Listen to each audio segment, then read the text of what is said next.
Just take your motorcycle to the closest Airbnb and get high. Like, right? It's literally in Raleigh. Yeah. So I can't let Jackie find out. I'm gonna go to a trap house and get loaded. What's a trap house? It's where people do drugs. Oh, yeah. Well, that's any house. It's where cool people do drugs. Oh. People who can't be bothered with jobs or taxes. Like that's my house. Yeah, you live in a pretty cool house. Getting fucked up, and I'm excited for weed to like be for real deal legal here. I think it's like February that it starts and kicks off. Like I didn't really care at first because like all this other like legal stuff does the same thing, but it's like I'm excited just to like buy regular flower, like grind it up and just smoke out of a bong again. Like that, all the vapes, the tinctures, the edibles, like the dabs, all that stuff's fine.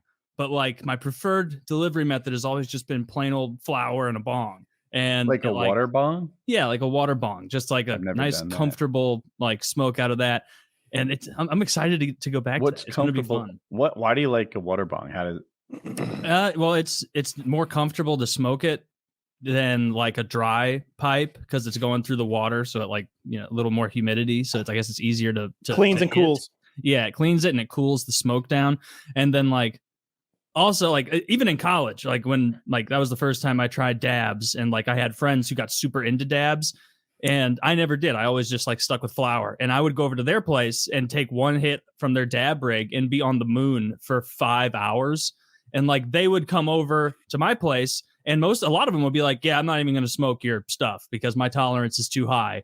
Like they couldn't even get high on like my regular weed. Yeah. And I was like, why the hell are you guys doing this to yourselves? Like this still fucks you up.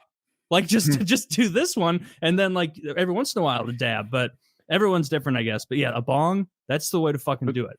What about a vape? That's cool and clean.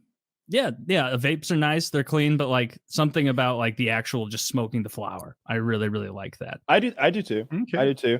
I like this. I always liked like a little pipe. Just when I was playing games, I always had that little that little glass or quartz pipe sitting there.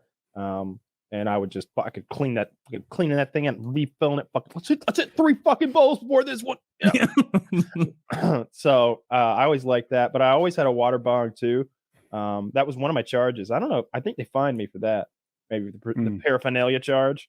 That was not a big deal in the scheme of things. I think it was a $50 fine or something like that. The motherfucker cost so much more than that. It was a nice one. It was a big, heavy thing I bought on our Colorado trip. Was it? We were in a legal state, and it was the one I brought for the party, the football party. That's what it was. Mm-hmm. Remember, we were thinking about all pooling our money, right, to have something to smoke out of, because it's frustrating to smoke out of a piece of plastic shit. And then I was like, you know what, guys, I'll just buy the whole thing because I want this good one. You guys shouldn't have to pool your money on this. And then we were done with a week of smoking out of this expensive bong, and I just mailed it back home. And I had it. Was a really nice bong. It was okay, but they took it. It stinks.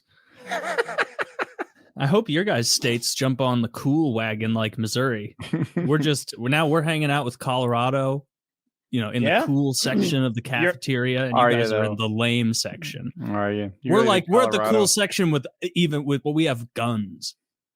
We have more guns than that. Let me just say this. If Colorado was in a section, it wouldn't have very many black people in it. If you were in a section, it would. Well, that's fine. Missouri, diversity is our strength, right? Yeah. Missouri's a pretty great state. It might be your weakness. Jesus, it's rough over there, man. I don't know. Y'all burning down cities. I will not have any ripping of Missouri now that we're a cool state. No more. Maybe this will cool you guys down a little now that you've got some weed. Like you can calm down, stop hammering people to death, stop burning cities down. Wasn't Ferguson about weed? Like, am I mixing up my? A little bit, right? The guy like Freddie Gray. Robbery. That's Freddie Gray, right? He strong-arm robbery a quickie mart. Michael Brown. That's to make racist. blunts or something. Am I wrong on this? Ferguson was Michael Brown. And it was like a convenience store robbery, and then he was stealing cigars so that he could smoke pot out of them. Yeah. Oh, or smoke I guess it did kind of. Yeah. You do both. You do I'm both. telling you, it's the devil's lettuce I behind. don't think all these blaming problems. weed is salient though. Not at this late juncture. Really, the probably. problem is he didn't smoke it earlier. he'd have chilled out. But yeah, most of that area, I don't think they're East St. Louis. The drug of choice. The problem is not weed. Hmm. What do you think it is? Crack, meth, like Some sort the of drugs opiate? that like get you amped up. Yeah, opiates. Yeah, Yeah, I wonder. I mean, there's tons of people who like make their mortgage and go to work, but they're abusing opiates every day, right? They're just looked upon a little more kindly than the guy I noticed behind the gas station on my way here. He was like bent down, like doing something. I'm like, oh, not my scene, not my problem. Heading on home with my Dr. Pepper. We're gonna have a good holiday. Just call me Kyle. Minding my business, Myers. Just heading my way home. Yeah, you like smoke. I bet I can imagine someone. You learned that in prison? No, that's just common fucking sense. You see a guy with his head down in a pipe behind a gas station, you leave him alone. He's not having a good night.